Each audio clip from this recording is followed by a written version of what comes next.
Hello viewers, welcome back to our channel medical শুদ্ধি। আমি সাথে আছি ইমাম শুদ্ধি, এমবিবিএস ফাইনাল ইয়ার পড়াশোনা করছি নোয়াখালী মেডিকেল কলেজ। তো ভিউয়ার্স, আজকে যে আমরা যে টপিকটা নিয়ে আলোচনা করব এটা হচ্ছে ফিজিওলজি। যে আমাদের ফিজিওলজি হচ্ছে যে রেনাল সিস্টেম, এই রেনাল কারেন্ট হচ্ছে কাউন্টার কারেন্ট মেকানিজম করব। তো আমরা চেষ্টা করব এই টপিকটাকে খুব কম সময়ের মধ্যে কিভাবে কভার করা যায়। তো দেখো, প্রথমে আমাদের জানতে হবে এই যে তোমার কাউন্টার কারেন্ট মেকানিজম। আসলে এই কাউন্টার কারেন্ট মেকানিজম কথাটার মানে হচ্ছে কি কাউন্টার মানে বিপরীত, আর তোমার যে কারেন্ট মানে এখানে মূলত প্রবাহটাকে বোঝানো হচ্ছে। তাইলে এটা হচ্ছে এমন একটা মেকানিজম যেখানে হচ্ছে আমাদের বিপরীত প্রবাহকে কাজে লাগানো হয়েছে। তো আমরা আস্তে আস্তে বুঝবো এখানে বিপরীত প্রবাহ মানে কি। তার আগে বুঝতে হবে এই কাউন্টার কারেন্ট মেকানিজমটা আমরা কেন জানবো। হ্যাঁ, কাউন্টার কারেন্ট মেকানিজমটা জানার জন্য আমরা যে জানার উদ্দেশ্য হলো আসলে আমাদের যে বডিতে কনসেন্ট্রেটেড ইউরিন ফর্মেশন হয়। তো আমাদের প্লাজমা অসমোলারিটি কত? আমাদের প্লাজমা অসমোলারিটি হচ্ছে 300 মিলিঅসমোল পার লিটার, তাই না? তো এই 300 মিলিঅসমোল পার লিটার থেকে আমরা কনসেন্ট্রেটেড সর্বোচ্চ কত 1200 থেকে 1400 মিলিঅসমোল পার লিটার পর্যন্ত হচ্ছে আমাদের বডি কার্যক্ষমতা আছে ইউরিনকে কনসেন্ট্রেট করার। তো এই কনসেন্ট্রেটেড ইউরিন তৈরি করার জন্য আমাদের দুইটি জিনিসের দরকার হয়। একটা হচ্ছে হাইপার অসমোটিক রেনাল মেডুলা, মানে রেনাল মেডুলার হাইপার অসমোটিক অবস্থা, আর একটা কি দরকার, একটা হচ্ছে high level of ADH hormone. যে অ্যান্টিডায়াবেটিক হরমোন আছে এটা high level of ADH hormone. হ্যাঁ, তাহলে এই দুটো দিয়ে তৈরি হচ্ছে আমাদের কনসেন্ট্রেটেড ইউরিন। হ্যাঁ, তো এই যে হাইপার অসমোটিক রেনাল মেডুলা, এই রেনাল মেডুলার অসমোলারিটি বাড়ানোর জন্য, এটাকে হাইপার অসমোটিক করার জন্য আমাদের এই মেকানিজমটা দরকার। এটা হচ্ছে কাউন্টার কারেন্ট মেকানিজম। ঠিক আছে, এই যে তোমার অসমোলারিটিটা বাড়তেছে কোথায়?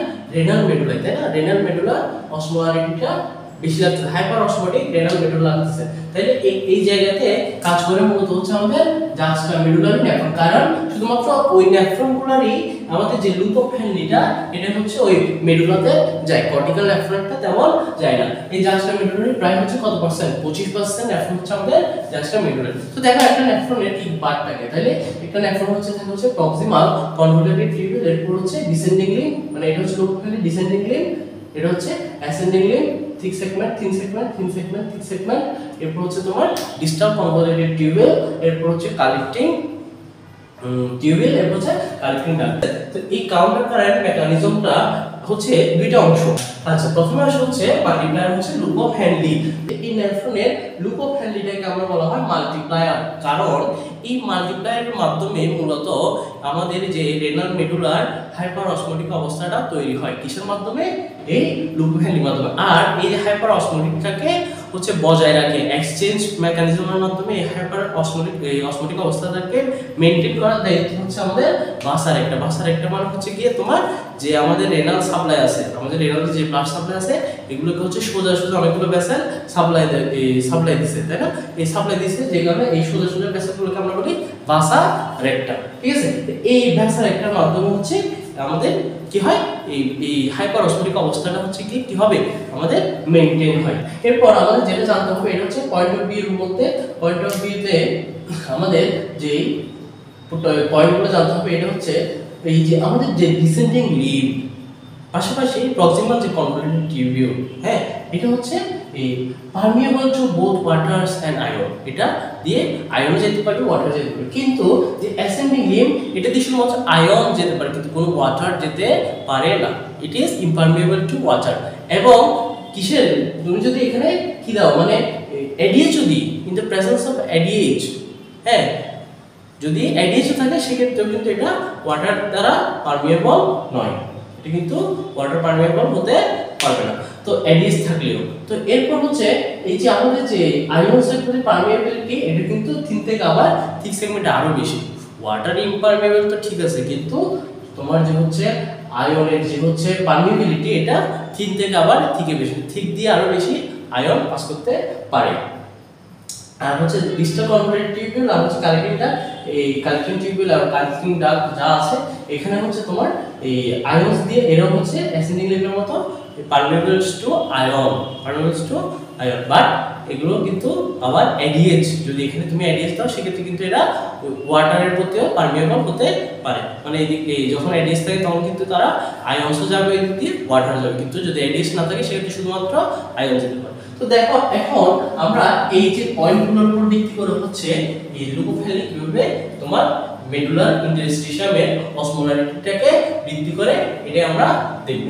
তো দেখো আমাদের এটা হচ্ছে লুকোফেলি আর এটা হচ্ছে ইন্টারস্টিশিয়াম, তাই না? আমরা আমাদের কাজ হচ্ছে এই ইন্টারস্টিশিয়ামে অসমোলারিটিটাকে বৃদ্ধি করা।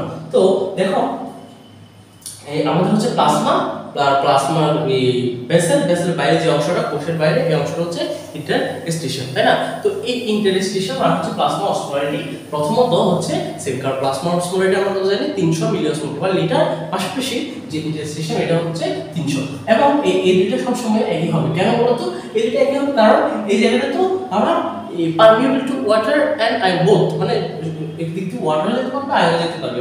এই জন্য যখন এই দিক দিয়ে ফিল্টারটা আসবে, গ্লোমেরুলার ফিল্টারটা আসবে, এটা চাইবে এটার সাথে একটা সামঞ্জস্য করে থাকবে, তাই না? এটা চাইবে এটার সাথে, যেহেতু এটা ওয়াটার এবং হচ্ছে আয়ন পারমিয়েবল, তো এটা সবসময় দুইটাই কি হবে, সেম থাকবে।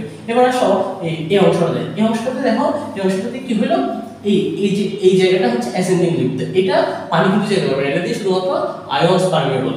এই ধরে এখানে তিনটা চ্যানেল আছে, হ্যাঁ, এই চ্যানেলগুলো দিয়ে আয়নগুলো এপাশে চলে আসলো, তাহলে আয়ন চলে আসলে এখানে অসমোলারিটি কমে যাবে, এখানে অসমোলারিটি স্বাভাবিকভাবে বেড়ে যাবে। তো বাড়া কমাটা দেখো, এখানে 300 থেকে 200 হলো আর এখানে 300 থেকে 400 হলো। কনসেন্ট্রেশন গ্রেডিয়েন্ট কত তাহলে? 200। সব সময় এই 200 কনসেন্ট্রেশন গ্রেডিয়েন্টে এই যে অ্যাসেন্ডিং লিম্ফটা কি করবে, আয়ন অ্যাসেন্ডিং লিম্ফ থেকে আয়নগুলো তোমার ইন্টারস্টিশিয়ামে চলে আসবে কততে? সব সময় 200 কনসেন্ট্রেশন। এর থেকে বেশি কনসেন্ট্রেশনে কিন্তু এই যে তোমার আয়নগুলো এখানে আসতে পারবে না, তাহলে কিন্তু আয়নগুলো আবার প্যারাসেলুলার পাথওয়েতে আবার এখান থেকে ইন্টারস্টিশিয়াম থেকে লুকোফেলিতে ব্যাক করবে। তাহলে কত হবে? 200 কনসেন্ট্রেশন গ্রেডিয়েন্ট মেইনটেইন করে এখান দিয়ে তোমার ফিল্টারটা পাস করবে, ঠিক আছে? এবার আসো হচ্ছে এখান থেকে আমাদের পরের চিত্রটাতে যাই। তো দেখো এই জায়গাটাতে কি হলো, এখন ইন্টারস্টিশিয়াম কিন্তু 300 নাই, আর এখন ইন্টারস্টিশিয়াম হয়ে গেল 400। এখন যখন এই দিক দিয়ে 300 ওয়ালা প্লাজমাটা আসবে বা গ্লোমেরুলার ফিল্টারটা আসবে, হ্যাঁ, গ্লোমেরুলার ফিল্টারটা আসবে, তো এই কি করবে, এর সাথে যেহেতু এখানে আয়ন যেতে পারে, ওয়াটার যেতে পারে, তাহলে অবশ্যই এই দুইটা সেম হয়ে যাবে, তাই না? তাহলে এই 400 এর সাথে মিলে রেখে এটাও 400 হয়ে গেল, এটাও 400 হয়ে গেল, এটাও 400 হয়ে গেল, হ্যাঁ, আরেকটা ফ্লো হয়েছে 400 টাকা। আর ধরো আমরা এই অংশটাকে এখন কোন হিসাব করলাম, এই অংশটাকে সেম রেখে দিলাম। এবার আসলে 4 নম্বর স্টেজে, 4 নম্বর স্টেজে ধরো আরেকটা এডিশনাল ফ্লো আসলো, হ্যাঁ, আরেকটা ফ্লো আসলো। তো ফ্লোটা এসে এদিকে ধরো 300 ওয়ালা একটা গ্লোমেরুলার ফিল্ট্রেটের একটা ফ্লো আসলো। ফ্লোটা আসার পর এখানে 300, এই 400টা, এই যে 400 ওয়ালা যে ফিল্টারগুলো এদিক দিয়ে লুকোফেলি দিয়ে তারা অ্যাসেন্ডিং লিফটে যাওয়া শুরু করলো। এখন যখন এই জায়গাটা গেল, তখন পরের চিত্রটা দেখো, এই যে আমরা এই পাশটা এখন সেম রাখলাম, এখানে গিয়ে দেখো এখন কিন্তু আবার ওই তিনটা চ্যানেল দিয়ে ধরো আমরা, জাস্ট এটা কিন্তু একটা মডেল, হ্যাঁ, এমন না যে এখানে তিনটা চ্যানেল এরকম কিছু না, জাস্ট বোঝানোর জন্য আমরা এভাবে মডেলটা তৈরি করতে পারি।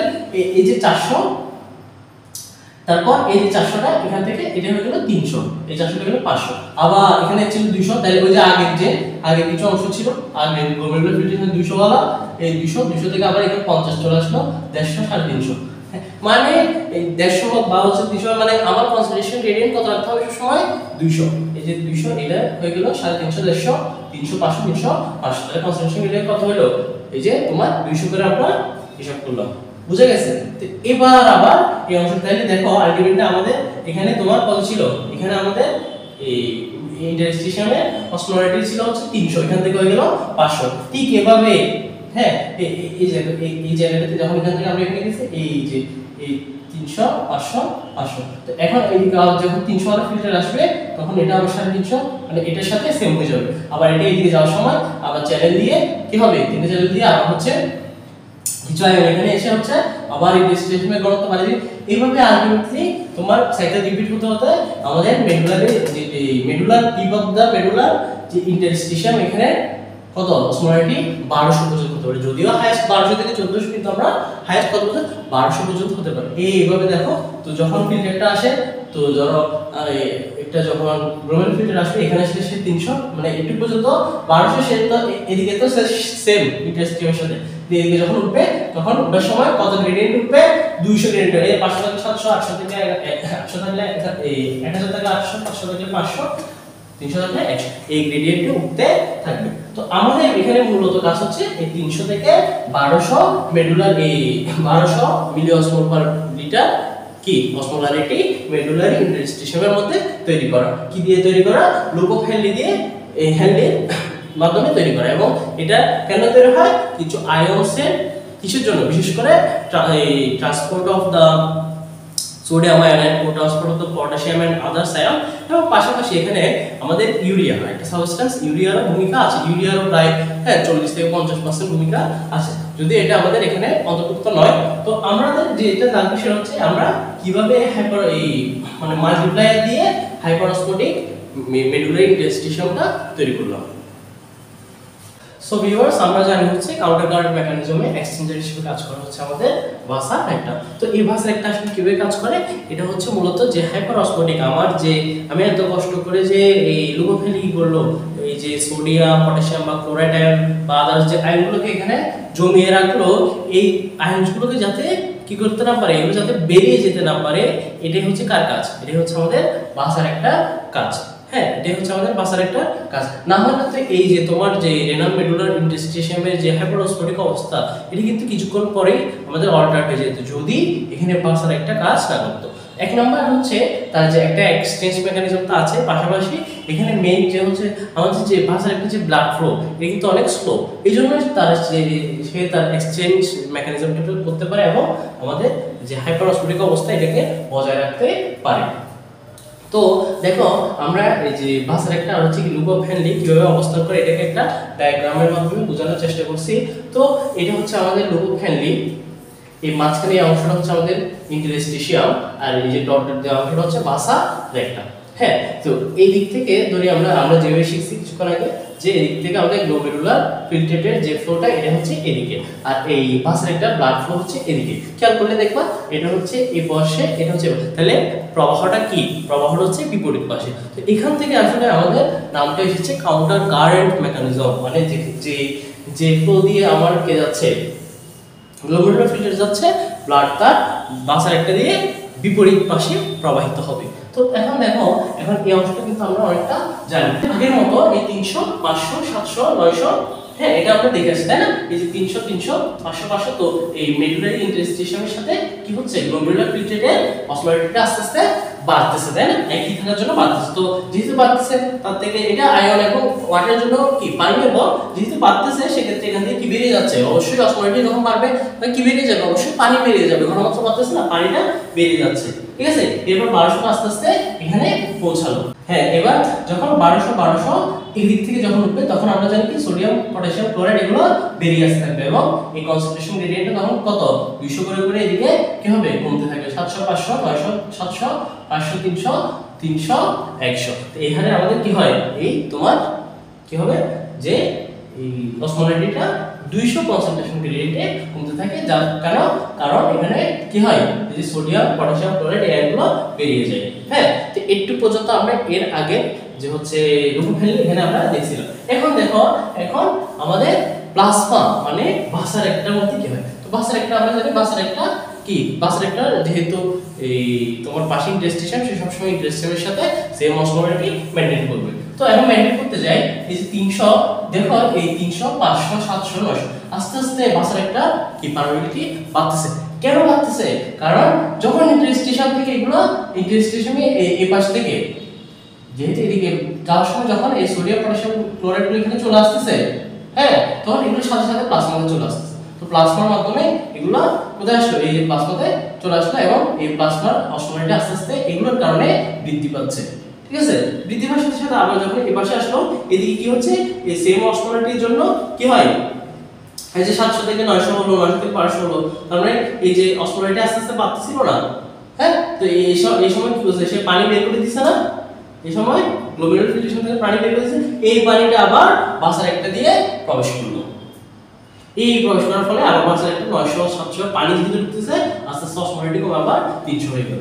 এই ভাসার একটা এখানে এদিকে সোডিয়াম, পটাশিয়াম, ক্লোরাইড গ্রহণ করলে তার অসমোলারিটি বাড়ালো, আবার এদিক থেকে ব্যাক ফ্লোতে পানিগুলো গ্রহণ করে তার অসমোলারিটি আবার 300 তে নিয়ে গেল। এইভাবে সে সারাক্ষণ এই প্রক্রিয়ার মাধ্যমে হচ্ছে এই অসমোলারিটিকে মেইনটেইন করছে।